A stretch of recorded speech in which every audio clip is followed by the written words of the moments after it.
man-to-man talk where we keep it real every time. Last night, my wife and I went to dinner. We had an awesome dinner. Restaurant was packed full of people. It was Valentine night, and the restaurant was full of young men and older men that had taken their wives to dinner, and I think that's pretty awesome. But this one couple sat beside us, and she was trying to have meaningful conversation. They were young.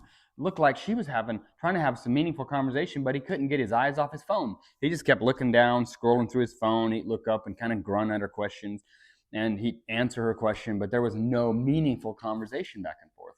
And I just thought to myself, man, and I looked around, and they weren't the only couple that was a problem. And I'm like, that's really sad. Here, he took his wife out for dinner, and he couldn't get his eyes off his phone. Maybe it was his girlfriend. If it was his girlfriend, it's probably not going to be his girlfriend very long. Don't be a foolish man. That was a foolish man. You know, if you're a young man and you sometimes look at maybe a couple and you're like, how did he get her? Maybe he's a 1 or a 2 and she's a 9 or a 10.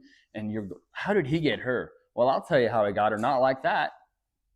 He took an interest in her, because it's not about you. If you make it about your wife or your girlfriend, she's probably not going to go anywhere. But we have to be intentional as guys to have meaningful conversations, because sometimes it is easier just to sit there and doom scroll. Sometimes it is easier just to pay attention to your phone than to have meaningful conversations. But it's really important in a relationship, when you go on a date, to have meaningful conversations. And when you leave your phone in your truck, you don't have that to go to, and you start having more meaningful conversations. So if you're a young man and you're watching this, man, don't be a foolish man. Be a wise man. Women are really good at doing this back and forth to each other. They're really good at making conversations. We as men, we kind of suck at this. And so I want you to be more intentional, having the meaningful conversations, and watch how it changes your relationship. If you're not having those meaningful conversations, you're probably eventually not going to have her anymore either. It really is a pretty simple ask, but we are the leaders in the home, and we set the precedence of what happens in the home. And as a man, take care of your spouse. Spend more time with her than you do doom scrolling. When you're off work, be more present. When you take her on a date, definitely be more present, because it's a problem in our society.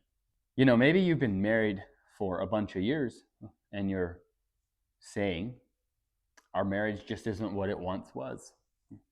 I'm going to tell you, as a man, maybe you're married for 20 years and you're going, she's changed so much. Truth is, you've probably changed as well. Think about how you used to treat her, what you used to do, what was important. Date nights were important. You'd always answer the phone. You didn't blow her off. You took care of her. It was important. Think about what you once did and start doing that again. It really is that simple. If you want the relationship you once had, you need to start doing what you once did. Prioritize her. Take care of her. Listen to her. We men are problem solvers, and God made us to be problem solvers. And sometimes that's frustrating, just to listen without solving the problem. But you don't have to solve the problem. Most of the times, you just have to listen. Put your arms around her and say, I know, baby, it was a hard day. My wife, I come home from work and she says, we have 4 kids. And she's like, busy with the kids all days. And maybe the boys were misbehaving or whatever. She don't want me to get rid of the kids. She just wants me to listen and sympathize. And us as men, we're not very good at this.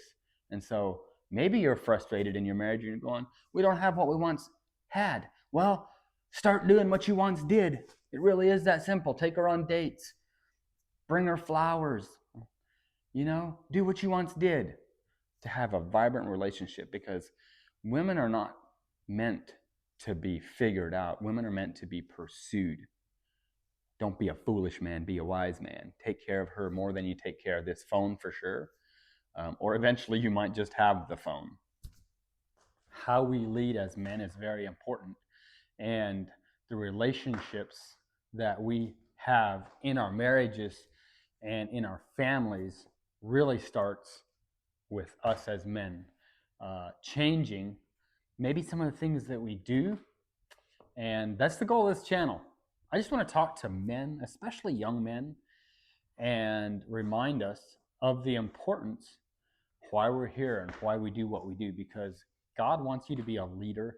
He wants you to be a man that other men look up to, especially young men can look up to.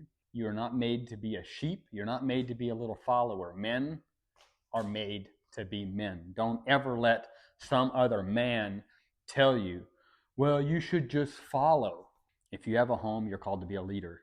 You're called to be the alpha. You're called to be the man that is making a difference. You're not called to be a little follower. Men that ask you to be followers are men that are trying to suppress you. You need to step up and be the leader that God called you to be. And number one, it starts in the home. It starts there. So, I just started this channel. Just a goal of mine to encourage, especially young men, to be the man that God called you to be. I care a lot, and I appreciate you being here.